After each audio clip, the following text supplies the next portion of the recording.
요한이 설명하는 예수님, 오늘이 아마도 마지막 시간이 될 것 같습니다. 아버지를 증거하는 빛. 우리가 지난주에 8장을 공부를 했는데요. 8장이 요한복음의 중심이라고 생각할 수도 있어요. 요한복음의 클라이맥스라고도 할 수 있고, 예수님이 자신의 증거, 또 동시에 하늘에 계신 아버지를 증거하는, 드러놓고 증거하는 내용입니다. 지난주에 읽었지만 이어서 12절부터 14절까지 읽고 시작하겠습니다. 예수께서 또 일러 가라사대 나는 세상의 빛이니 나를 따르는 자는 어둠에 다니지 아니하고 생명의 빛을 얻으리라. 바리새인들이 가로되 네가 너를 위하여 증거하니 내 증거는 참되지 아니하도다.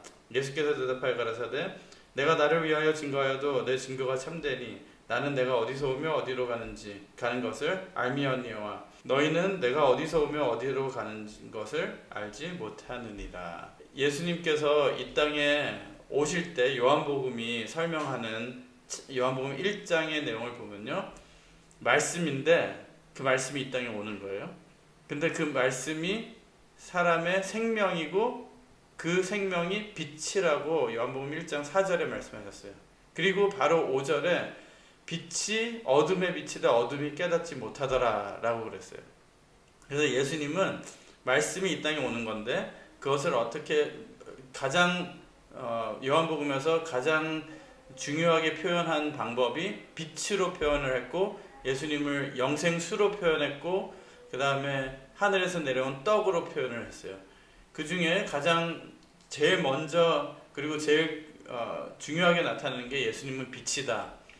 그 빛이 어떤 역할을 하고 그 빛이라는 의미가 무엇인가, 이 8장에서 많이 예수님께서 설명을 하시는 겁니다. 그래서 다시 보면은요, 예수께서 또 일러 가라사대 나는 세상의 빛이니 나를 따르는 자는 어둠에 다니지 아니하고, 창세기 1장 2절에 천지 창조를 시작하시기 전의 상태가 어둠이었어요. 루시퍼가 타락하고 이 땅에 떨어짐으로 어둠을 몰고 왔고, 거기에다가 하나님께서 사람을 지으셨고 말씀을 주셨어요. 그 빛의 말씀을 먼저 창조하신 게 빛이잖아요. 제일 첫날 창조하신 게 빛이에요.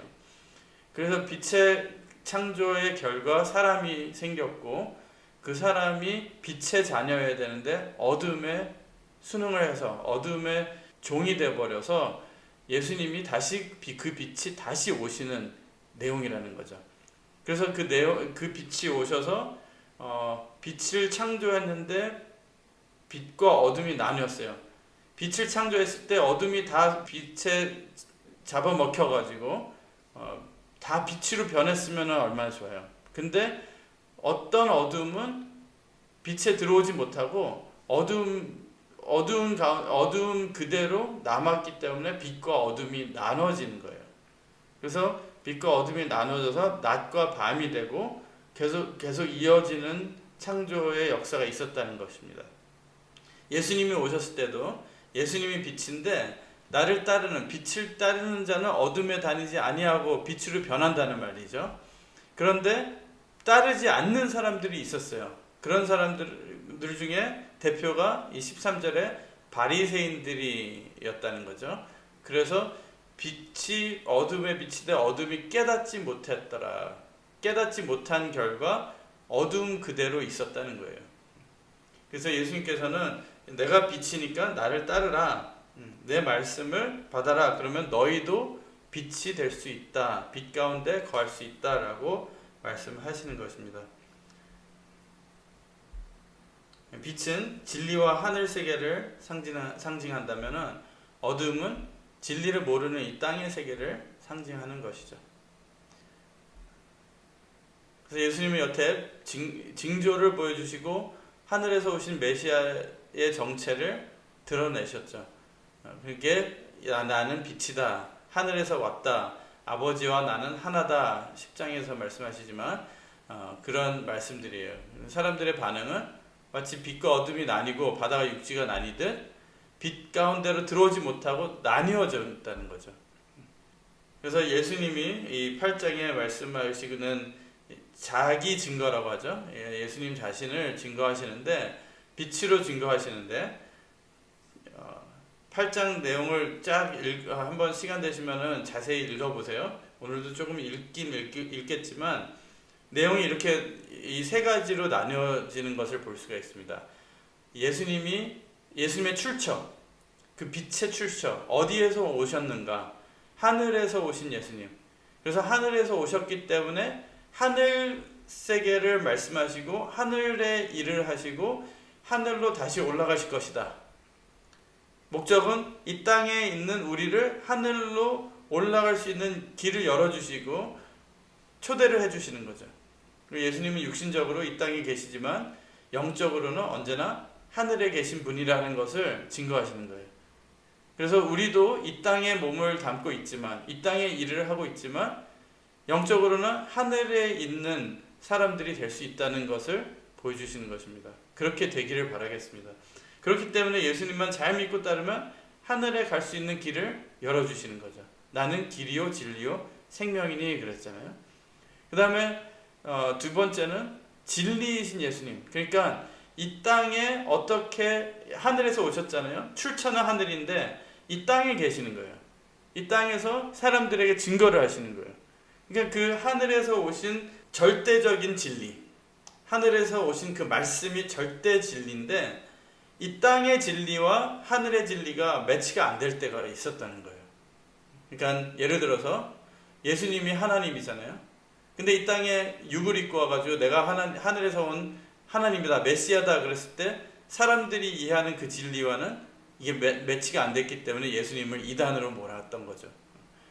그러니까 그 예수님이 진리인데 그 진리를 증거하시는 내용, 이 땅에서 어떻게 받아들여지는지, 빛이 어둠에 비치되 어둠이 깨닫지 못하더라 그랬잖아요.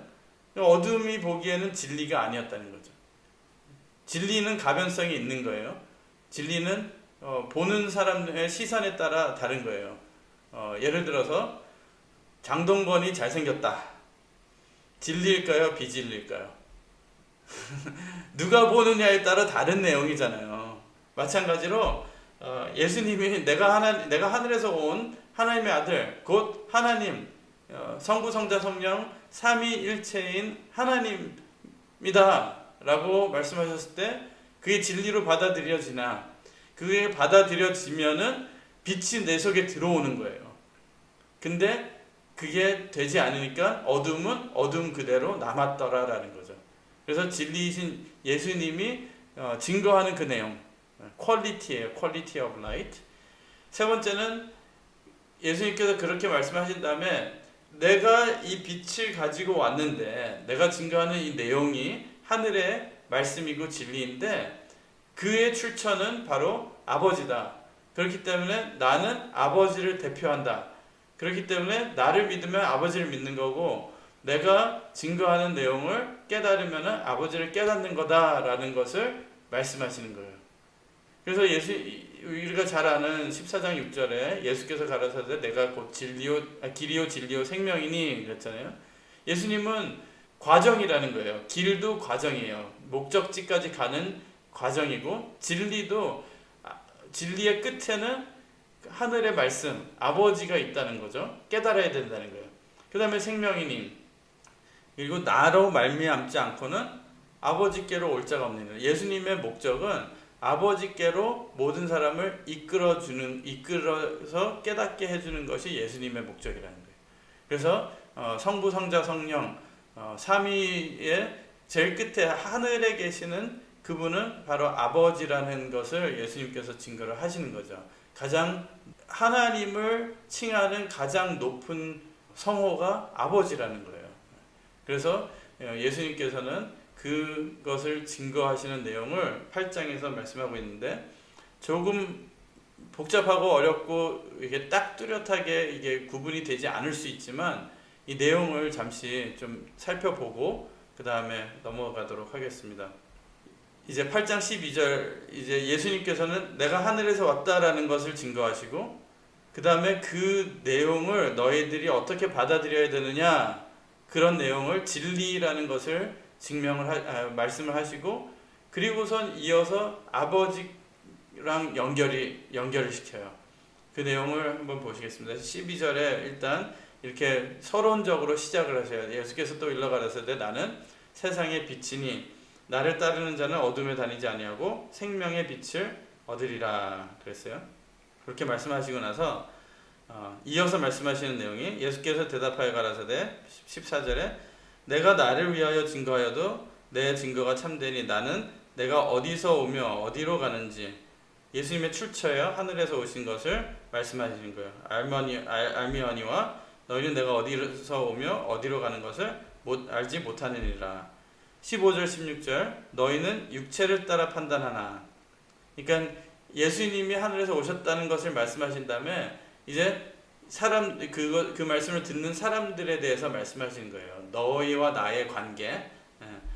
너희는 육체를 따라 판단하나 나는 아무도 판단하지 아니하노라. 만일 내가 판단하여도 내 판단이 참되니 이는 내가 혼자 있는 것이 아니요 나를 보내신 이가 함께 계심이라. 그래서 이어서 너희 율법에도 두 사람의 증거가 참되다 기록하였으니 내가 나를 위하여 증거하는 자가 되고 나를 보내신 아버지도 나를 위하여 증거하시느니라. 그래서 네 아버지가 어디 있느냐 그래요. 예수께서 대답하시되 너희는 나를 알지 못하고 내 아버지도 알지 못하는도다. 나를 알았다면 내 아버지도 알았으리라. 그래서 궁금증이 이제 생기는 거예요. 그 아버지가 누구냐. 그리고 이어서 21절에 다시 이르되 내가 가리니 너희가 나를 찾다가 너희 가운데서 죽겠고 나의 가는 곳에는 너희가 오지 못하리라. 또 하늘에 대해서 말씀하셔요. 이게 단계적으로 조금씩 깊이 들어가는 거라고 보시면 돼요. 유대인들이 가로되 저희가 나의 가는 곳에는 너희가 오지 못하리라 하니 저가 자살하려고 그러느냐? 왜 못 따라간다고 하느냐? 아직 예수님의 출처에 예수님이 누구인지, 예수님이 어디서 왔는지 그걸 확실하게 이해를 못하고 용납을 못하니까 아직 이해가 안 가는 거예요. 그래서 예수께서 가라사대 너희는 아래서 났고 나는 위에서 났으며 너희는 이 세상에 속하였고 나는 이 세상에 속하지 아니하였느니라. 이해가 안 되나 봐요. 그 사람들이. 그러니까 이렇게 쉽게 다시 설명을 하시는 거예요. 그리고 24절에서 29절 이러므로 내가 너희에게 말하기를 너희가 너희 죄 가운데서 죽으리라 하였노라. 너희가 만일 내가 그인 줄 믿지 아니하면 너희 죄 가운데서 죽으리라. 그러니까 죄라는 것은 예수님이 그걸 아버지라는 것을 믿지 않는 것이 죄라는 거예요. 예수님의 신성을 깨닫지 못하는 것이 죄라는 것을 말씀하고 있어요. 저희가 말하되 네가 누구냐? 계속 반복되잖아요. 예수님을 설명하고 내가 하늘에서 왔다. 아버지와 하나다. 그거를 못 깨달으니까 계속 반복이 되는 거예요. 저희가 말하되 네가 누구냐? 예수께서 가라사대 나는 처음부터 너에게 말하여 온 자니라. 이 정도면 이 사람들이 힌트를 얻어야 돼요. 처음부터 말하는 온 자라는 것은 창조하신 말씀이에요. 그 말씀, 로고스. 내가 너희를 대하여 말하고 판단할 것이 많으나 나를 보내신 이가 참되심에 내가 그에게 들은 그것을 세상에게 말하노라 하시되 저희는 아버지를 가리켜 말씀하신 줄을 깨닫지 못하더라. 또 깨닫지 못하더라. 이에 예수께서 가라사대 너희는 인자를 든 후에 내가 그인 줄을 알고. 그러니까 십자가를 통해서 깨달음이 있을 거다. 내가 스스로 아무것도 하지 아니하고 오직 아버지께서 가르치신 대로 이런 것을 말하는 줄도 알리라. 그러니까 예수님께서는 아버지에게서 온 자라는 것을 깨달을 것이다. 나를 보내신 이가 나와 함께 하시도다. 내가 항상 그의 기뻐하시는 일을 행함으로 나를 혼자 두지 아니하셨느니라. 예수님의 빛의 목적은요. 빛의 목적. 아버지 증거예요. 하늘에 계신 아버지 증거. 아버지와 왜냐면은 에덴 동산에서 아담은 아들이었거든요. 근데 아들을 잃어버린 아버지, 탕자의 아버지와 같이 아들을 잃어버린 아버지에게 아들을 찾아주기 위해서 아들의 격으로 오신 예수님이에요. 돌아오는 아들의 모습을 보여주시기 위해서, 그래서 아버지 증거라는 것은요, 아버지와 잃어버린 아들의 관계가 깨졌었잖아요. 그것을 다시 다리를 놔주는 그런 역할을 하시려고 이 말씀을 하시는 것입니다. 그래야지만 이 아들이 아버지한테로, 아버지 계시는 곳으로 갈 수 있기 때문이에요. 그게 천국이죠. 천국, 하늘나라. 예수님의 증거는 자기가 영광 받으려고 하는 게 아니라 바로 이 목적이라는 거예요. 그리고 30절에 이 말씀을 하시면 많은 사람들이 믿더라. 드디어 빛이 비추면 일어나는 현상이 뭐예요? 온 세계가 다 환해지진 않을 수도 있지만 빛의 근처에 있는 그 주변은 그래도 환해진다. 어둠이 빛으로 변하더라. 그러니까 빛이 내 어두운 마음속에 계속 비치면요, 변할 수밖에 없어요. 깨달아질 수밖에 없고 믿어질 수밖에 없다는 것이죠. 그러므로 예수께서 자기를 믿은 진리를 드디어 믿었잖아요. 믿은 유대인들에게 이르시되 너희가 내 말에 거하면 참 내 제자가 되고 진리를 알지니 진리가 너희를 자유케 하리라. 어둠 속에 갇혀있던 우리를 빛의 세계로 이끌어주면요, 그 빛의 세계는 자유하다라는 거죠. 나는 내 아버지에게서 본 것을 말하고 너희는 너희 아비에게서 들은 것을 행하느니라. 너희의 아비는 누구냐라는 거예요. 우리는 누구의 아들인가? 우리는 하늘의 아버지가 우리의 아버지가 되어서 그 들은 것을 행하는 자가 되기를 바라겠습니다. 근데 바리새인들은 예수님께서 말씀하시기를 너희의 아비는 마귀라는 거예요. 뱀이라는 거예요. 그래서 거짓말을 지어서 한다. 지금 하나님께 들은 진리를 너희에게 말한 사람이 나를 죽이려 하는도다. 아브라함은 이렇게 하지 아니하였느니라. 너희는 너희 아비의 행사를 하는도다. 대답하되 우리가 음란한 데서 나지 아니하고 아버지는 한 분뿐이시니 곧 하나님이시로다. 이들은 착각을 하고 있는 거예요. 대답하되 우리가 음란한 데서 나지 아니하고 아버지는 한 분뿐이니 곧 하나님, 자기네들이 하나님의 자녀라고 믿고 있는 거죠. 우리와 같이. 근데 그게 진짜냐? 그것을 예수님께서 보시고 판단을 해주시는 거예요. 예수께서 가라사대 하나님이 너희 아버지였으면 너희가 나를 사랑하였으리니 이는 내가 하나님께로서 나서 왔음이라. 나는 스스로 온 것이 아니요 아버지께서 나를 보내신 것이라. 그냥 같은 자녀라면은 사랑했어야 된다. 그러니까 하나님의 자녀라면 빛, 곧 말씀을 사랑하는 사람이 그 자녀라는 증거라는 거예요. 그래서 그 빛을 영접하고, 어둠이 빛을 영접하기에는 쉽지 않은 거예요. 왜냐하면 자기 존재가 없어지기 때문이죠. 그리고 우리도 어둠 속에 있다가 갑자기 불 켜면 눈부시고 불편하잖아요. 그런 것처럼 우리의 죄악과 사단이, 내 속에 있는 사단이 자리 잡고 있었다면 그 사단이 도망가야 되기 때문에 온 발악을 다 하는 거죠. 그렇지만 그 빛 가운데 들어오면은 자유로워진다는 것을 믿고 또 그 빛을 사랑하는 하나님의 자녀가 되시기를 바라겠습니다. 그리고 또 이어서 말씀하시기를 어찌하여 내 말을 깨닫지 못하느냐. 예수님께서는 깨달은 자들에게 얘기하는 게 아니라 깨닫지 못한 자들에게 말씀하시는 거예요. 이는 내 말을 들을 줄을 알지 못함이로다. 너희는 너희 아비 마귀에게서 났으니 너희 아비의 욕심을 너희도 행하고자 하느니라. 저는 처음부터 살인한 자요 진리가 그 속에 없으므로 진리에 서지 못하고 거짓을 말할 때마다 제 것으로 말하나니 이는 저가 거짓말장이요 거짓의 아비가 되었음이니라. 내가 진리를 말함으로 너희가 나를 믿지 아니하는도다. 너희 중에 누가 나를 죄로 책잡겠느냐? 내가 진리를 말하며 어찌하여 나를 믿지 아니하느냐? 하나님께 속한 자는 하나님의 말씀을 듣나니 너희가 듣지 아니함은 하나님께 속하지 아니하였음이로다. 진실로 진실로 너희에게 이르노니 사람이 내 말을 지키면 죽음을 영원히 보지 아니하리라. 빛을 창조하셨잖아요. 첫째 날. 그래서 빛과 어둠이 나눠졌어요.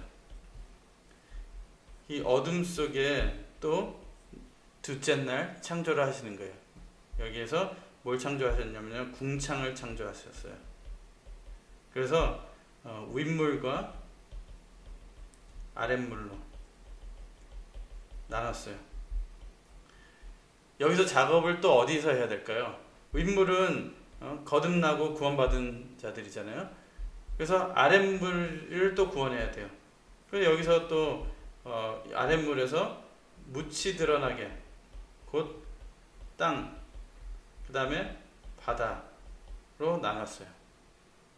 그렇게 해서 예수님의 역사는요, 나누고 해서 남은 자들, 구원이 계속 필요한 자들을 위해서 계속 이어서 말씀을 증거하시고 계속 구원의 구속 역사를 해오신다는 것이죠. 모두 아버지께로 다시 아버지께로 올라갈 수 있도록 해주시는 그 역사를 구속 역사라고 말씀하는 거예요.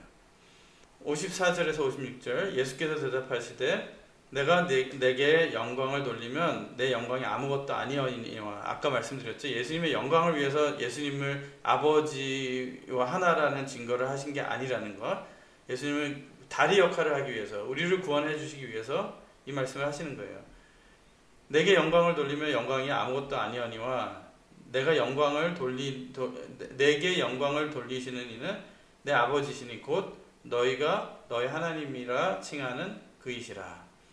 예수님은 아버지를 증거하시고 영광 돌리고, 아버지는 예수님을 증거하고 영광 돌리는 역사를 이렇게 서로 하시는 일을 보여주시는 거예요. 너희는 그를 알지 못하되 나는 아노니 만일 내가 알지 못한다 하면 나도 너희같이 거짓말장이가 되리라. 나는 그를 알고 또 그의 말씀을 지키노라. 너희 조상 아브라함은 나이 때 볼 것을 즐거워하다가 보고 기뻐하였느니라. 그래서 예수께서 가르치되 진실로 진실로 너희에게 이르노니 아브라함이 나기 전부터 내가 있느니라. I am이에요. 여기도 I am. 계속 I am이에요. 여기 I am은 야훼 하나님, 스스로 있는 자라는 명칭이라고 그랬죠. 그래서 예수님은 나는 너희들이 구원의 하나님이라고 믿는 야훼 하나님이다. 아브라함이 있기 전에 나는 야훼였다라는 것을, 여호와였다라는 것을 증거를 하시는 거예요. 그러니까 이 이름이 그 10계명 3계명에 하나님의 이름을 망령되이 일컫지 말라라는 그 말씀 때문에 이 이름은 입에도 담지 못했다 그랬잖아요. 그런데 이 말이 나오는 순간 돌을 들어서 치려하거나 예수께서 숨어서 성전에 나가시니라. 이렇게 된 거예요. 그래서 어둠이 빛을 몰아내는 역사예요. 빛이 반짝 비쳤는데 어둠이 받아들이지 않고 오히려 빛을 몰아내는. 그러면은 빛의 역할은, 빛을 깨달았나요? 못 깨달았나요? 이들은 못 깨달은 자들이 아직 남아있다라는 거죠. 그렇게 하고선 갑자기 9장으로 넘어가서 예수께서 길 가실 때에 날 때부터 소경된 사람을 보신지라. 제자들이 물어가로되 랍비여 이 사람이 소경으로 난 것이 네 죄로 인함이오니까 자기이오니까 그 부모이오니까. 예수께서 대답하시되 이 사람이나 그 부모가 죄를 범한 것이 아니라 그에게선 하나님의 하시는 일을 나타내고자 하심이니라. 여기서 계속 읽었어야 되는데 5절까지 했어야 되는데 요한복음 9장 1절에서 5절까지예요. 때가 아직 3절 읽었으니까 4절 읽겠습니다. 때가 아직 낮음에 나를 보내신 이의 일을 우리가 하여야 하리라. 밤이 오리니 그때는 아무도 일할 수 없느니라. 이 일이 뭐예요? 그러니까 예수님께서 때가 낮음에 일을 해야 된대요. 그 일은 뭐냐면요, 예수님께서 6장의 일에 대해서 말씀을 하셨어요. 6장 27절부터 보면요, 썩는 양식을 위하여 일하지 말고 영생하도록 있는 양식을 위하여 일하라. 이 양식은 인자가 너에게 주리니 인자는 아버지 하나님의 인치신 자니라. 제자들이 물어요. 우리가 어떻게 하여야 하나님의 일을 하오리까? 예수께서 대답하여 가라사대 하나님의 보내신 자를 믿는 것이 하나님의 일이니라 하시니. 그랬어요. 하나님의 일은요, 여기서 일을 해야 된다 그랬잖아요. 낮이니까 일을 하라 그랬어요. 낮은 해가 떠 있고 빛이 있는 그 시간을 낮이라고 말씀하시는 거예요, 영적으로. 그리고 그 낮에 일해야 되는 것은 믿는 일이에요. 보내신 자를 믿는 일이에요. 그러니까 빛이 말씀이라면 말씀이 주어질 때 믿으라는 거예요. 조금 있으면은 밤이 오리니, 말씀이 증거되지 않는, 예수님이 계시지 않는 밤이 올 때, 그때는 아무도 일할 수 없는 일, 아무도 믿고 싶어도 믿을 수가 없는 때가 온다는 거예요. 마지막 시대도 마찬가지입니다. 그리고 설명을 하시는 거예요. 5절에 내가 세상에 있는 동안에는 세상의 빛이로라. 이 말씀을 하시고 땅에 침을 뱉어 진흙을 이겨 그의 눈에 바르시고 이르시되 실로암 못에 가서 씻으라 하시니, 실로암은 번역하면 보냄을 받았다는 뜻이라. 이에 가서 씻고 밝은 눈으로 왔더라. 8장에는 예수님께서 가늠하다 잡힌 여자를 살려주셨어요. 죄를 용서하시고 사망에서 건져주신 후에 예수님께서 나는 세상의 빛이다 라고 말씀하셨어요. 우리를 사망에서 건져주시고 죄를 씻어주시는 그분이 빛이고, 이번에는 보이지 않는 소경의 눈을 뜨게 해주시면서 내가 빛이라 그랬어요. 빛이 있어야 우리가 보이거든요. 근데 보세요. 8장에는 아까 바리새인들이랑 대화하실 때 그들이 깨닫지 못하더라 그랬어요. 깨닫지 못하는 것이 못 보는 거예요. 영적인 소경이라는 거죠. 못 보고 못 깨닫기 때문에 그 빛을 볼 수가 없어요. 장님은, 소경은 눈을 볼 수가 없으면요, 빛을 볼 수가 없는 거예요. 어둠 속에 거할 수밖에 없는 자라는 거죠. 그런 자들에게 눈을 씻고 밝은 눈으로 왔더라라는 것은 눈에 빛이 이제 들어온다는 거예요. 우리에게 이런 역사가 있어야지만 우리가 믿을 수 있다는 것이죠. 하나님께 기도할 때 우리의 눈도 밝게 해주셔서, 영적인 눈이 밝아져서 말씀이 깨달아지고 보일 수 있게 해달라고 기도하시기 바라겠습니다. 그럴 때 빛이 들어오는 거예요, 우리 속에. 그래서 이제 오늘이 마지막 공부라고 그랬잖아요. 요한복음에 1장부터 마지막 장까지 정리를 하고서 마치도록 하겠습니다. 이 8장이 클라이맥스고 주된 내용이에요. 예수님이 빛으로 오신 분이다. 그런데 빛이 어둠에 비치되 어둠이 깨닫지 못하더라. 그 내용이거든요.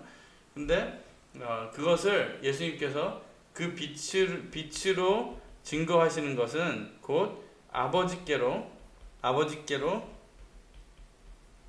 나아가는 길을 열어주시는 그 빛, 아버지를 볼 수 있고 아버지와의 관계가 회복되는 회복의 길, 그것을 우리가 이 요한복음 공부하면서 예수님은 성막 또는 성전,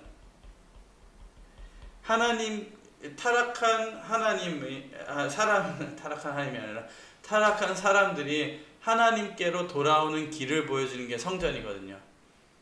타락한 사람들이 하나님 앞에 설 수 없기 때문에 그 과정을 하나님께로 하나님께 예배드리고 하나님께 다시 돌아오길 원하는 그 과정이 성막 성전의 예배라는 활동이에요. 예배. 아담이 에덴 동산에서 했던 일, 주어진 일, 아담에게 주어진 일, 아바드라고 그랬죠.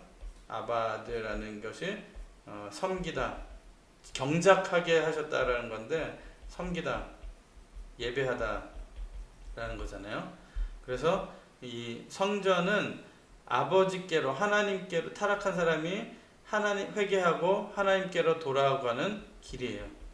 그러니까 예수님의 빛의 역할이나 예수님이 성막이 되신 역할이나 내가 길이요 진리요 생명이니 하신 것은 나로 말미암아 아버지께로 돌아오길 원한다라는 거예요. 그것을 요한이 여러 가지 방법으로, 빛으로, 성전으로, 또 여러 가지 방법으로 설명을 했는데, 그것을 생각하면서 이제 각 장의 내용을 보도록 하겠습니다. 1장은 빛으로 설명하셨어요. 예수님은 빛이다. 그 빛은 생명이다. 2장에는 세상 죄를 지고 가는 어린 양, 성전에서 제사로 죄사함을 위해서 드려지는 것이 이 어린 양이에요. 그래서 성전에 희생 제물로 오신 분이라는 것을 말씀하고 있는 거죠. 세상 죄를 지고 가는 어린 양 예수님, 물을 포도주로 바꾸신 예수님, 두 가지 사건이 있었잖아요. 우리가 사건을 다 얘기하려고 하는 건 아니지만 물에 생명을 불어넣어 주셔서 포도주가 되게 하신 사건. 그래서 물의 내용도 두드러지고 빛, 어린 양, 생명의 물. 그 다음에 3장에는 니고데모에게 물과 성령으로 거듭나야 하늘나라 갈 수 있다. 영원한 생명을 얻을 수 있다. 거듭나야 된다. 뭘로? 물과 성령으로. 4장에는 영원히 가라지 않는 영생수를 주시는 예수님, 사마리아 여인을 만나서 그 예수님의 메시아 되심을 드러내시면서 영생수를 주시는 예수님이라는 것을 말씀하셔요. 5장에는 물의 동함을 기다리는 병자에게 보면요, 1장, 2장, 3장은 예수님이 누구이신지, 빛이라는 것을, 생명의 물이라는 것을, 어린 양이라는 것을 소개를 하는 거죠.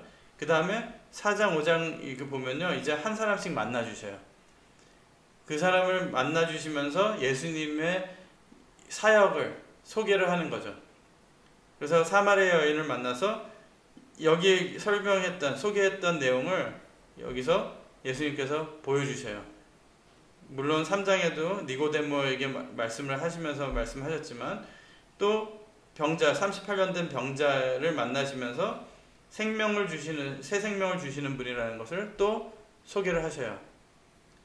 그리고 6장에는 많은 무리를 이끄시면서 오병이어의 역사를 하시고 제자들에게 무리를 걸으심을 보여주시고 하늘에서 내려오신 생명의 떡이라는 것을 증거를 하셔요. 그래서 I am, 다시 나는 하늘에서 내려온 생명의 떡이니 물이니 어린 양이고 빛이고, 그렇게 해서 예수님이 누구이신지 자꾸 사람들과의 관계를 통해서도 보여주시는 거예요. 그리고 우리가 계속 제가 강조를 했지만 장막절에 하늘에 물을 주시는, 너희 배에서 생수가 흘러나리라 말씀하신 구약 시대 때 계속 비를 내려주시고 복 주신 그 하나님이 다 바로 나다라는 것을 증거하시고, 오늘 공부한 내용 8장, 죄인을 사망에서 건지신 빛이신 예수님, 아버지께로 인도하시는 그 빛이다라는 것을, 그래서 빛으로 시작해서 빛으로 마무리를 지셔요. 9장에도 소경의 눈을 뜨게 하시고서 빛이, 그러니까 빛에서 빛으로 오신 분이 사역도 빛으로 끝내신다라는 것을 이제 딱 이게 예수님이 누구인지, 예수님의 정체를 소개해서 그렇고, 사람을 만나시면서 사역에서, 그 다음에 자신의 증거를 통해서 예수님이 빛이라는 것을 말씀을 하셨어요. 이 빛은 아버지께로 이끄는 빛이고, 이 과정은 희생, 성전의 역사로, 성막의 역사로 이루어진다는 것을 여기서 충분히 소개를 하신 다음에 이제 10장부터 무슨 일이 있냐면요. 10장부터는 일단 이걸 보여드리고 설명하겠습니다. 희생제물, 어린 양, 물, 그죠? 떡, 빛, 기도, 향이죠. 향, 기도. 그 다음에 여기가 생명, 여기가 아버지가 계시는 곳. 이게 성막이잖아요. 그래서 이 내용이 다 여기서 예수님이 다 요한복음에서는 이게 다 소개가 된 거예요. 그러면은 10장부터 무슨 일이 있냐면요. 10장부터는 예수님이 이제 내가 이렇게 하러 왔으니까 이제 나를 따라라. 나를 따르라는 것은 내가 이제 여기 처음부터 시작해서 너희들을 여기까지 여기 아버지 계시는 곳까지 이끌어 주겠다. 그것을 10장부터 예수님께서 그것을 행하셔요. 예수님의 삶을 통해서 보시겠습니다. 10장에 양의 문이신 예수님, 양의 문이신 예수님 해가지고 문으로 들어오셔요. 그죠? 양의 문이신 예수님, 부활과 생명을 주시는 예수님, 바로 십자가단의 은혜, 구속 역사로, 속죄 사역으로 사망의 저주를 받았던 우리에게 생명을 선물로 주시는 역사. 향유 12장에는요, 11장 무슨 내용이냐면요, 나사로 부활시키는 내용이에요. 11장에. 그래서 부활과 생명을 주시는 예수님을 증거하시는 거죠.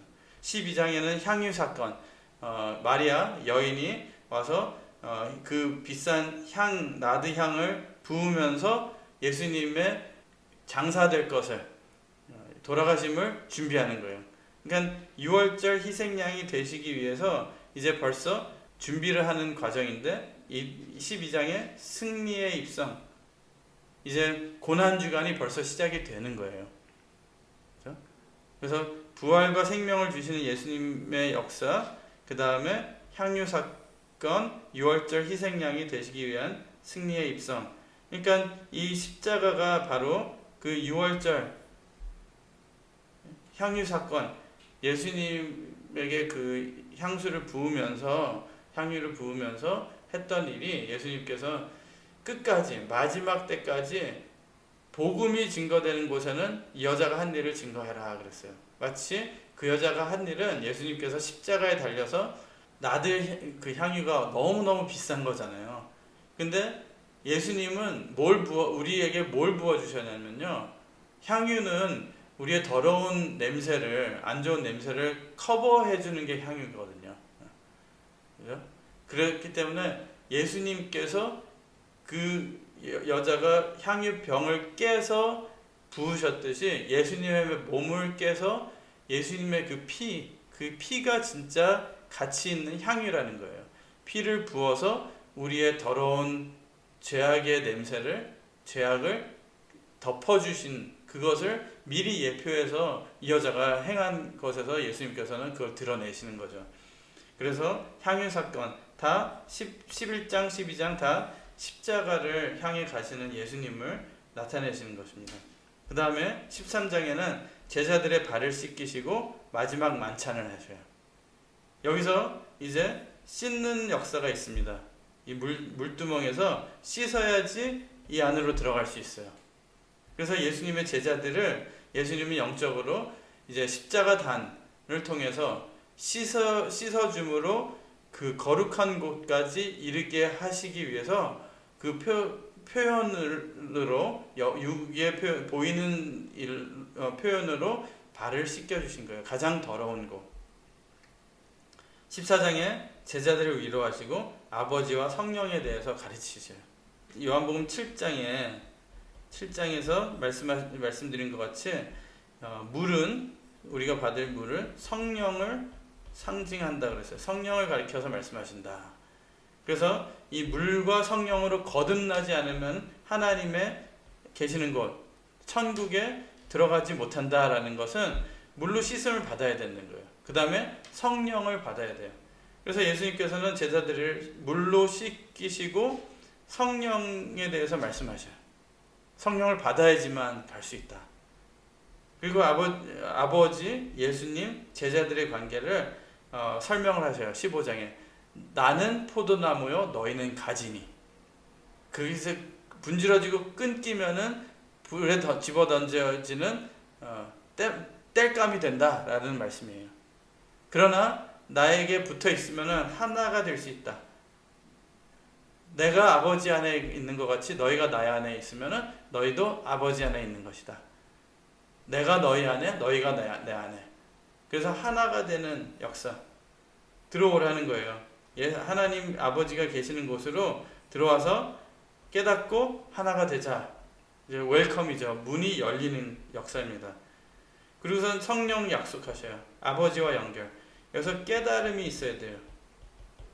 깨달으면 어떤 역사냐면요. 이 안에 들어오면요. 이게 성소잖아요. 성소고 여긴 지성소고. 이 성소에 들어오면요. 여기서 떡이 있고 빛이 있어요. 떡과 빛의 공통점은 떡은 이 땅에 오신 하늘에서 땅에 오신 말씀, 영적인 말씀이 육으로 입고 왔을 때 떡으로 표현을 해요. 떡. 그래서 예수님께서는 십자가에 달리시기 전에 마지막 만찬하시면서 떡을 주시면서 이것은 내 몸이니 기억하고 먹으라 그러는 거잖아요. 깨달으라는 거예요. 말씀 먹고 깨달아라. 말씀을 먹고 깨달으라. 빛은 말씀을 보고 깨달을 수 있게 하는, 보이지 않는 세계에 있는 거지만 볼 수 있게 해주는 것이 빛이에요. 빛이 없으면 볼 수가 없습니다. 그 빛을 깨달으라는 거예요. 그래서 이곳은 우리의 영적으로 깨닫는 역사가 있는, 우리가 성경을 말씀을 배우고 떡같이 예수 말씀을 우리가 먹으면서 영적으로 먹으면서 성장, 장성하고 하나님 아버지를 알고 깨달아지는 과정이에요. 이것이 바로 성소의 과정이라는 거죠.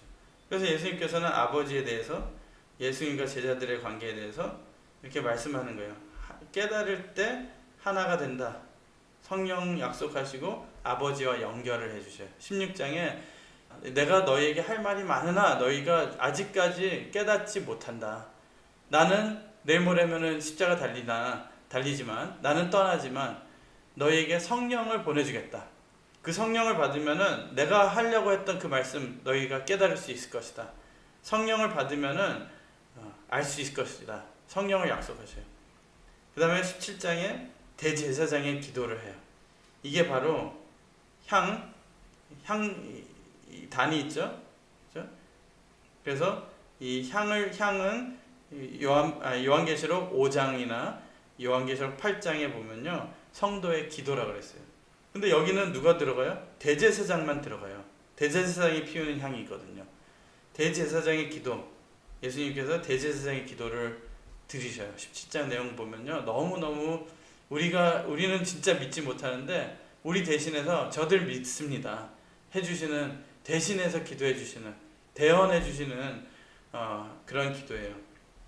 그 다음에 18장에는 유다의 배신과 예수님의 체포, 19장이 십자가 사건이고 20장에서 22장은 부활승과 승천, 이제 마지막 지성소까지 들어오시는, 우리를 이끌어 주시는, 십자가를 통해서 이 휘장이 다 찢어졌어요. 위에서 아래로 갈라졌어요. 그래서 우리를 마지막까지 아버지가 계시는 곳까지 이끌어 주시는 예수님의 생애가 바로 이 성막의 생애, 우리를 끝까지 이끌어 주시는 삶을 보여주셨다라는 것입니다. 그래서 결론적으로 영생을 주시려고 오신 참 빛이신 예수님. 영생은 아버지께로 가야지만, 아버지를 깨달아야지만 받을 수 있는 것이고, 그 아버지께 이끌어 주시는 역사가 예수님의 생애고 십자가였다는 것입니다. 요한복음 1장 3절 4절 만물이 그로 말미암아 지은 바 되었으니 지은 것이 하나도 그가 없이는 된 것이 없느니라. 그 안에 생명이 있었으니 이 생명은 사람들의 빛이라. 만물이 그로 말미암아 이제는 구원되고 구속됐어요. 지어진 것뿐이 아니라 창조는 구속의 원래 패턴이라 그랬어요. 그렇기 때문에 그로 말미암지 않고는 구속된, 구원받은 사람이 하나도 없다는 거예요. 근데 그 구원을 이루어 주시는 것이 그 말씀 속에 있는 생명, 곧 빛이라는 것입니다. 우리는 그 빛을 꼭 받아 그 생명을 받기를 바라겠습니다. 1장 3절 4절 똑같은데 여기는 창세기예요. 하나님이 가라사대 빛이 있으라 하시면 빛이 있었고 그 빛이 하나님의 보시기에 좋았더라. 하나님이 빛과 어둠을 나누사. 인류의 타락은 최초의 빛을 잃었기 때문이었다. 타락한 인류가 회복하기 위해서는 첫째 날의 빛이 다시 필요했던 것이다. 그 빛이 우리에게 육을 입고 오신 게 예수님이었고 그 예수님을 보고 깨닫지 못했기 때문에 예수님께서 십자가를 져주신 거예요.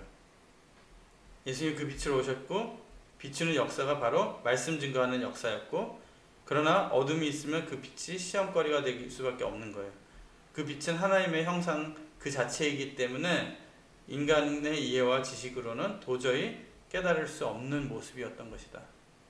예수님을 성자 하나님으로 믿지 않으면 영생을 얻을 수 없는 것이죠.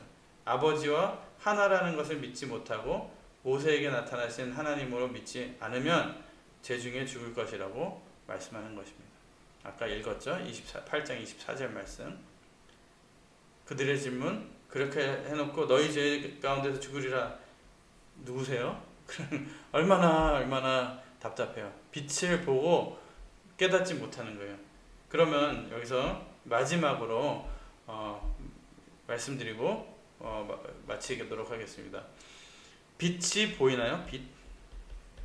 이거 없어지는 거네. 빛이 보이나요? 눈에?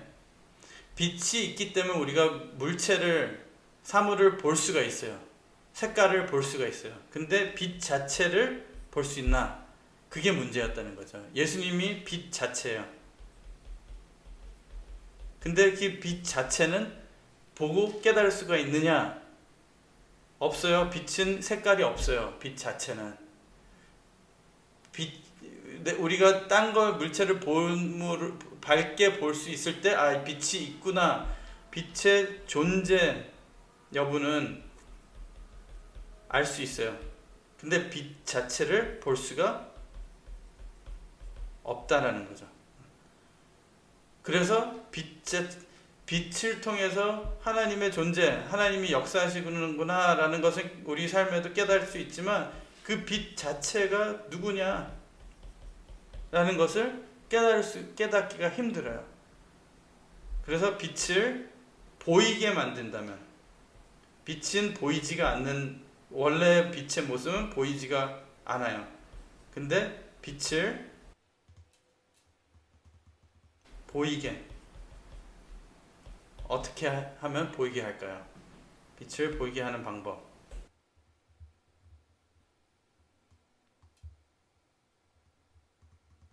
빛을 보이게 하는 방법은요, 이게 프리즘이죠. 곧 물이에요, 물. 근데 빛을 보이게 하는 방법은요, 이걸 통하면요, 빨, 주, 노, 초, 파, 남, 보. 이게 빛이 보이게 되는 거예요. 이게 무지개예요, 무지개. 무지개 빛이 보이게 되는 거예요. 7가지, 7색깔. 무지개예요. 보이지 않는 빛이 보이게 되는 역사. 이게 십자가 사건입니다. 십자가에서 7 말씀을 하셔요. 노아 방주 이후에도 노아에게 무지개의 언약을 주셨어요. 무지개 언약. 구름 속에 무지개가 있는 것을 보면은 내가 물로 다시는 심판을 안 하겠다라는 거죠. 심판을 면하게 해주시는 언약의 말씀, 그것이 바로 이 무지개 언약인데, 이 무지개는 7색깔, 보이지 않는 빛을 7가지로 표현을 해주신 거예요. 보일 수 있게 갈래갈래 나눠서. 그런데 놀랍게도 창조에도 7일 창조 7번 보시기에 좋았더라 라는 말씀이 있고, 여기 십자가에서도 7번 말씀하셔요.